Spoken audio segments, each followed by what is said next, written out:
मुख्यमंत्री जयराम ठाकुर ने हिमाचल प्रदेश विज्ञान प्रौद्योगिकी और पर्यावरण परिषद द्वारा आयोजित युवा विज्ञान पुरस्कार समारोह की अध्यक्षता की। उन्होंने कहा कि वर्तमान राज्य सरकार ने वर्ष 2018 में विद्यार्थियों को विज्ञान विषय को अपनाकर उन्हें अनुसंधान के लिए प्रेरित करने के लिए युवा विज्ञान पुरस्कार योजना की शुरुआत की थी। मुख्यमंत्री ने कहा कि इस योजना के अंतर्गत वर्ष 2018 में 47 विद्यार्थियों, वर्ष 2019 में 30 विद्यार्थियों और आज के इस कार्यक्रम में इस वर्ष 46 विद्यार्थियों को पुरस्कृत किया गया है। उन्होंने कहा कि ये विद्यार्थियों को बेहतर प्रदर्शन करने के लिए प्रोत्साहित करने में सहायक सिद्ध होगा। मुख्यमंत्री ने कहा कि राज्य में प्रतिभा की कोई कमी नहीं है और आवश्यकता केवल इस बात की है कि विद्यार्थियों को बेहतर प्रदर्शन के लिए प्रेरित किया जाए।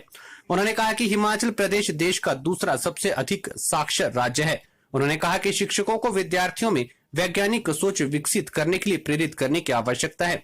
मुख्यमंत्री ने कहा कि कोविड-19 महामारी ने विद्यार्थियों की पढ़ाई पर प्रतिकूल प्रभाव डाला है। राज्य सरकार ने यह सुनिश्चित किया कि छात्रों को वर्चुअल माध्यम से पढ़ाया जाए और इसका सफलतापूर्वक कार्यान्वयन भी किया जाए।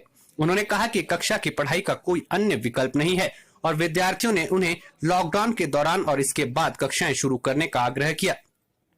मुख्यमंत्री ने कहा कि अब संक्रमण के मामलों में तेजी से कमी आने के कारण प्रदेश सरकार ने विद्यार्थियों की सुविधा के लिए विद्यालयों को खोलने का निर्णय भी लिया है। मुख्यमंत्री ने कहा कि इस वर्ष कोरोना महामारी ने कई चुनौतियां खड़ी की है जो पहले कभी अनुभव नहीं की गई थी। उन्होंने कहा कि इस सब के बावजूद प्रदेश सरकार चुनौतियों पर काबू पाने के लिए अथक प्रयास कर रही है और इस महामारी को नियंत्रित करने में सफल रही है। उन्होंने कहा कि यह हर्ष का विषय है कि इस वर्ष परिषद ने कोरोना महामारी के तहत आवश्यक दिशा निर्देशों का पालन कर विपरीत परिस्थितियों में विज्ञान के प्रसार को आगे बढ़ाते हुए वीडियो कॉन्फ्रेंसिंग के माध्यम से प्रदेश भर के विद्यार्थियों के लिए छात्र विज्ञान सम्मेलन का सफलतापूर्वक आयोजन करवाया। इस आयोजन में खंड, जिला और राज्य स्तर के लगभग 20,000 विद्यार्थियों को भाग लेने का मौका मिला।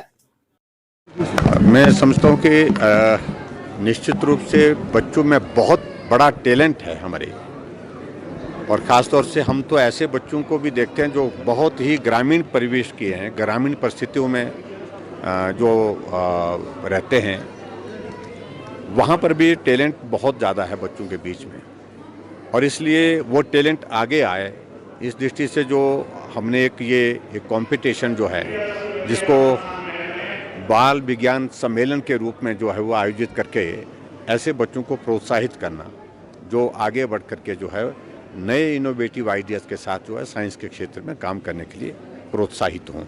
और उस दृष्टि से मुझे प्रसन्नता है कि आज 46 बच्चों को यहाँ पर सम्मानित किया गया, और ये बच्चे वही हैं जो जिनकी पृष्ठभूमि कोई बहुत इस प्रकार की नहीं है कि बहुत ऐसे साधन संपन्न परिवार के, सामान्य परिवार, गरीब परिवार के, लेकिन बच्चों में टैलेंट है। और मैंने आज इसी बात को लेकर के अपनी बात कही कि टीचर्स और पेरेंट्स को मिल करके, अभिभावक और अध्यापकों को मिल करके बच्चे का रुझान जिस विषय में है उसमें आगे प्रोत्साहित करने के लिए, उनको आगे बढ़ाने के लिए अगर एक साथ मिल करके काम करें तो बच्चे का भविष्य भी और उसके साथ साथ में माँ बाप का नाम भी रोशन होगा, और उसके साथ में अपने टीचर्स का जो अध्यापक है उनका भी नाम रोशन करने की परिस्थिति में हो पाएंगे। मुझे इस बात की खुशी है कि बहुत इनोवेटिव आइडियाज़ के साथ जो है उनने बच्चों ने जो है वो काम किए हैं। आप यहाँ पर सामने जो प्रदर्शनी लगी है तो उसमें आप देख रहे हैं कि बहुत अच्छे इनिशिएटिव्स बच्चों ने लिए हैं, नई चीज़ों को जोड़ करके।